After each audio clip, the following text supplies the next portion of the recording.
ব্যবহারটা তো তুমি ভালো করলে না। হুন্ডা ঠিক মতো চালানো না শিখে তুমি পেছনটা পিছনে তুলছে কিসের জন্য? কি জন্য কাম করলে তুমি রিটার্ন? কথা কিন্তু ভুল কইলিয়া, প্যাসেঞ্জার না কন্ট্রাক্টর। আর হুন্ডা ভালো করে চালানো শিখি নিয়ে তোমার কিটা করলো? না শিখলি অক নিয়ে শহর থেকে এনে আসলাম কেমন করে? ও তার মানে তুমি ইচ্ছে করে মোটর সাইকেল আমার গার পড়তে তুলে দিতে চাও নাকি? আমার জীবনটা কাহিয়ে নিবে চাও? ঠিক ধরেছাও। সাংঘাতিক মানুষ তো তুমি ভাই। তোমাকে আমি চিকিৎসা করলাম, সেটা ভিজিট পর্যন্ত এখন দিলে না, অথচ আজ তুমি আমার জীবন কাহিয়ে নিবে চাচ্ছাও। এ কিরকম প্রতিদান মানুষের?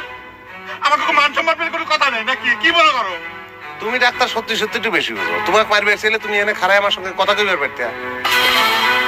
কাকুলি একটু দুষ্টুমি করে কলো যে তোমার একটু ভয় দেখানোর জন্য, তাই একটু হ্যান্ডেলটা ঘুরাই দিলাম, তুমি লাভ দিয়ে বাইরে চলে গেলে। ঠ্যাং খান তো ভাঙিয়ে যেত। আশ্চর্য ব্যাপার, কাকুলি আমাকে ভয় দেখাবার কয়